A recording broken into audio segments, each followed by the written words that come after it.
Hello students, welcome to the new class today. Today we are going to discuss about the terms uniform circular motion. देखो बेटे motion term को हम लोगों ने पहले पढ़ा था. मोशन हमारे पास क्या था? Body change its position with respect to surrounding. तो हमने बोल दिया कि हमारे पास body in the motion. Now here is the body. If the body change its position with respect to the surrounding in the form of circle, तो हम लोग उसको क्या बोल देंगे? That is considered as circular motion. अब हमने word use कर लिया uniform circular motion. Uniform motion हमारे पास क्या था? The body cover the equal distance in the equal interval of time. Such type of motion is called as uniform motion. तो यहाँ पे हमारे पास यूनिफॉर्म सर्कुलर मोशन, यहाँ पे magnitude of speed is same but the direction of the motion of the body continuously changes. ठीक है, तो हमारे पास मैग्नीट्यूड ऑफ स्पीड यहाँ पे सेम है, तो उसके बेस पे हमने बोल दिया कि that nature of motion is uniform. But direction के बेस पे हम लोग नहीं बोल सकते, बिकॉज अगर मैं यहाँ पे 3 पॉइंट लेता हूं बेटे, ए, बी और ये सी, तो आपके यहाँ पे direction of velocity of the body at point A, direction of velocity of body at point B and direction of velocity of body at point C. तो मतलब सर्कुलर मोशन में हम लोग वेलोसिटी की डायरेक्शन को कैसे चेक करते हैं बेटे? Draw the tangent at the particular point. अब आपके मन में क्वेश्चन आ रहा होगा कि by two draw the tangent at the particular point. देखो बेटे, आप किसी स्टोन को या किसी ऑब्जेक्ट को आप लोग धागे के साथ बांध लो, उसको इस तरह से घुमाओ. जब आपके वो स्टोन टूटेगा तो आप लोग चेक करना कि वो किस तरफ, वो सर्कल की फॉर्म में नहीं रहेगा. मान लिया वो धागा जो टूट गया, आपने यहां से बांधा उसको और इस तरह से घुमा रहे हैं आप लोग. जब ये ब्रेक कर गए यहां से, तो आपके पास क्या होगा? ये यहीं से फ्लाई कर जाएगा अलोंग द टेंजेंट. तो हम लोग यहाँ पे इसलिए जो डायरेक्शन ऑफ वेलोसिटी कैसे लेते हैं? Draw the tangent at the particular point in case of circular motion. ठीक है बेटे, ओके. अब आपके पास हमारे पास ये टर्म क्लियर हो गया. यूनिफॉर्म सर्कुलर मोशन जो है वो किसके बेस पे है? That is only and only on the basis of the speed बेटे. Magnitude of speed will remain same but velocity of the body या direction of motion of the body continuously changes. It mean velocity of the body continuously changes बेटे. It mean अगर velocity हमारे पास change हो रहा है तो हमारे पास क्या होगा? Nature of motion is accelerated motion. It mean we can conclude the circular motion is accelerated motion बेटे. तो हम लोग यहां पे टर्म पढ़ेंगे अब angular displacement. What is angular displacement? The distance covered by the body in terms of angle. अब आपने देखा ये सर्कल ले लिया मैंने, बॉडी आपके ए से बी जा रहा है, ठीक है, एंड मान लीजिए इस डिस्टेंस को कवर कर रहा है ये, ठीक है. तो हमारे पास क्या आ गया? Delta theta. Distance covered by the body in the form of angle, तो हमने उस टर्म को बोल दिया दैट इज एंगुलर डिस्प्लेसमेंट बेटे.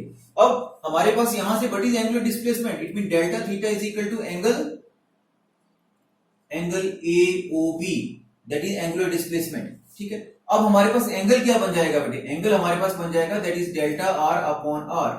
सी सपोज R का डिस्टेंस कितना है? डेल्टा R, और ये हमारे पास कितना? Radius of circle is R, तो हमारे पास R अपॉन रेडियस. अब इसके बेटे what is dimensional formula? It is dimensionless. Dimensional formula क्या बन जाएगा? M0 L0 T0. But is its unit हमारे पास क्या हो जाएंगे बेटे? That is radian. यूनिट क्या बन जाएगा हमारे पास? दैट इज रेडियन बेटे. ओके, सेकंड टर्म हमारे पास angular velocity. What is angular velocity? It is rate of change of angular displacement, that is considered angular velocity, but it is a vector quantity.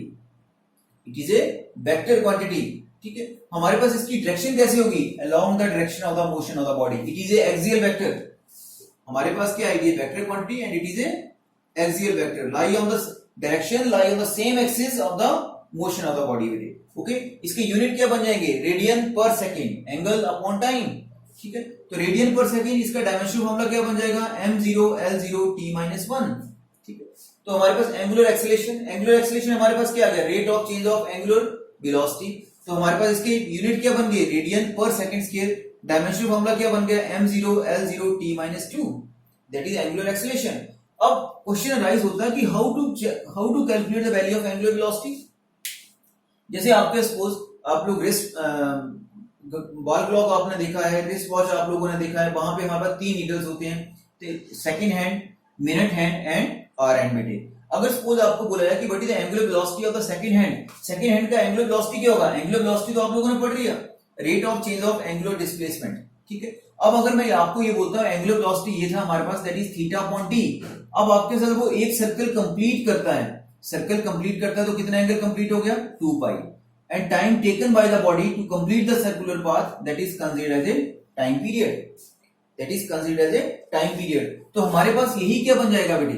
Reciprocal of time period that is read as a frequency, दैट is 2 pi mu, ठीक है। Okay, that is relation between angular velocity and frequency या relation between angular velocity and time period, ठीक है। अब angular velocity आपको calculate करने के लिए बोला गया, but is angular velocity of second hand. अब सेकंड हैंड देखो, जो सेकंड हैंड का नीडल है वो एक सर्कल कंप्लीट करता है बेटे, एक सर्कल कंप्लीट करता है, तो एक सर्कल कंप्लीट करने के पीछे एंगल कितना हो गया 2 पाई, और कितने टाइम में कंप्लीट कर रहा है 60 सेकंड में, तो आपके पास टाइम कितना हो गया 60 सेकंड, तो pi upon 30 radian per second.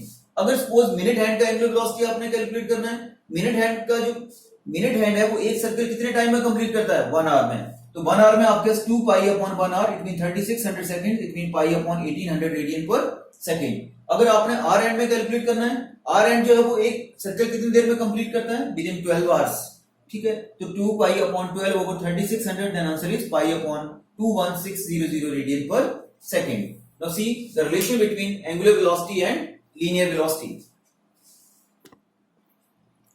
Now let us see the relation between linear velocity and angular velocity. Angular velocity अभी हमने पढ़ा कि it is a vector quantity बेटे, ठीक है।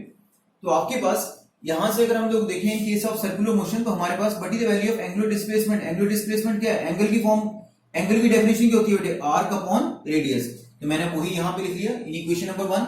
यहां से मेरे पास क्या बन गया, delta R is equal to R into delta theta. दोनों तरफ अगर हम लोग टाइम से डिवाइड कर देंगे बेटे, तो हमारे पास delta R upon delta T that is B and delta theta upon delta t that is omega, it means b is equal to r omega। इस तरह से हम लोग कैलकुलेट कर सकते हैं।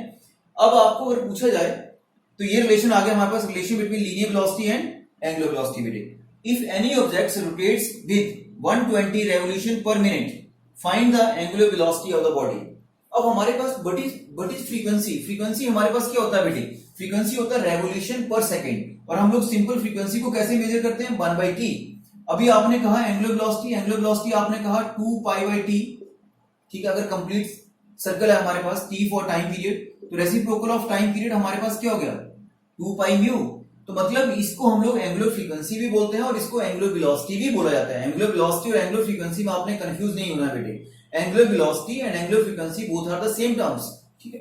तो हमारे पास फ्रीक्वेंसी क्या बन गया 120 रेवोल्यूशन पर मिनट नहीं होता, 120 रेवोल्यूशन पर सेकंड होता है, तो आपने इस मिनट को सेकंड में कन्वर्ट कर लिया, ठीक है, 60 सेकंड, तो हमारे पास क्या बन गया that is 2 revolution per second बेटे। So what is angular velocity, angular frequency क्या हो गया 2 pi mu, it means 2 pi into 2, that answer is 4 pi radian per second. Now let us see the term here is centripetal एक्सेलरेशंस।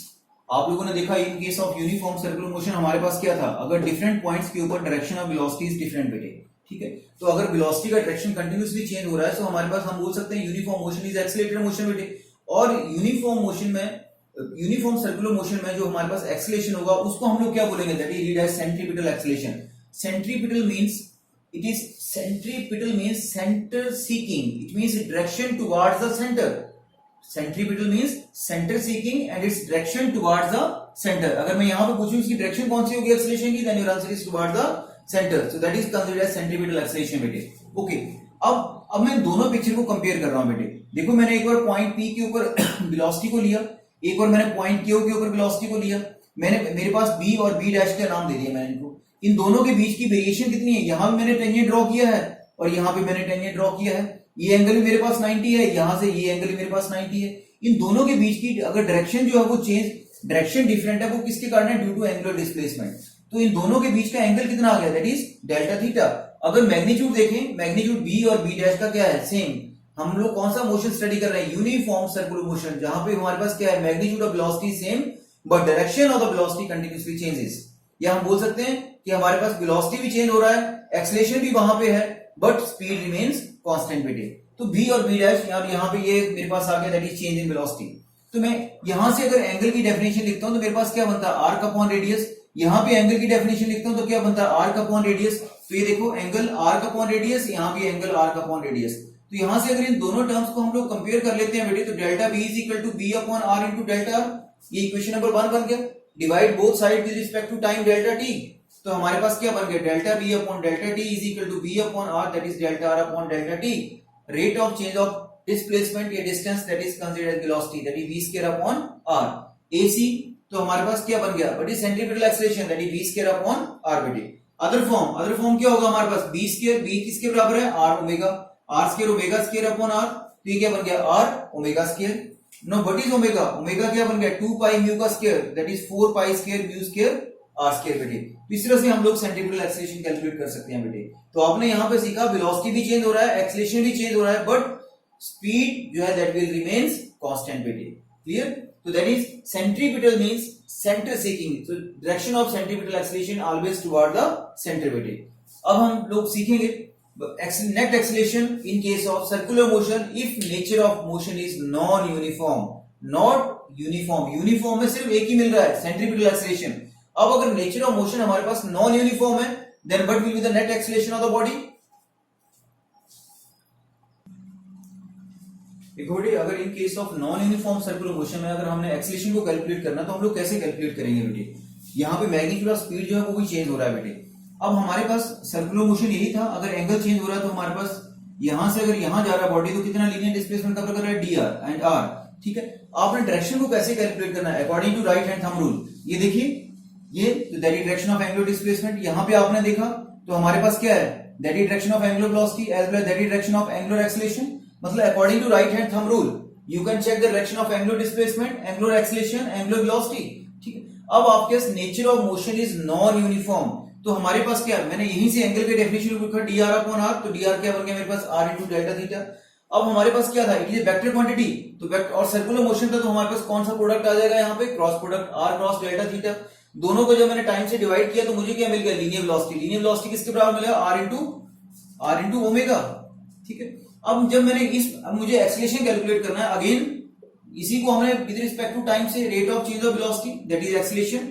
ठीक है, इसको हम जब हमने प्रोडक्ट किया तो आपके क्या बन गया, first function differentiation second plus second function differentiation of first, तो D omega upon D T rate of change of angular velocity that is angular acceleration, D R upon D T that is linear velocity. तो हमारे पास R cross alpha and omega cross B.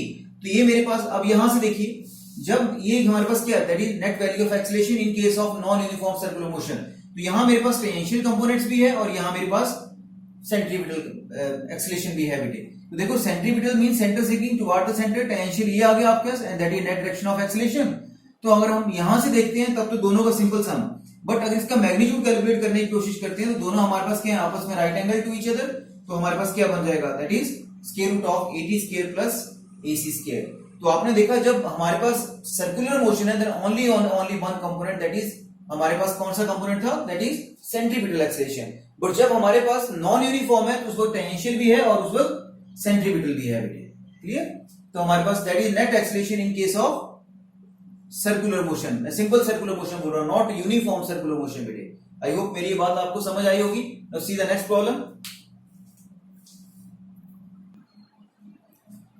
हाँ बेटे देखिए, अगर suppose आपको ये प्रॉब्लम यहां पे दे रखा है, आपसे पूछा गया particle moving in uniform circular motion with radius R, ठीक है, when it moves through an angular displacement theta, ठीक है, then what is the magnitude of its linear displacement. तो आपने यहाँ पे लीनियर डिस्प्लेसमेंट को कैलकुलेट करना है जब हमारे पास बॉडी जो एंगुलर डिस्प्लेसमेंट थीटा के साथ मूव कर रहा है बेटे।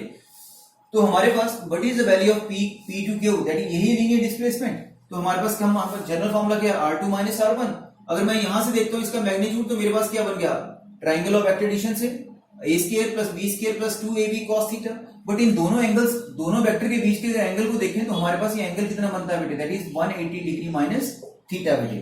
तो हमारे पास 180 minus theta cos 180 minus theta that is minus cos theta.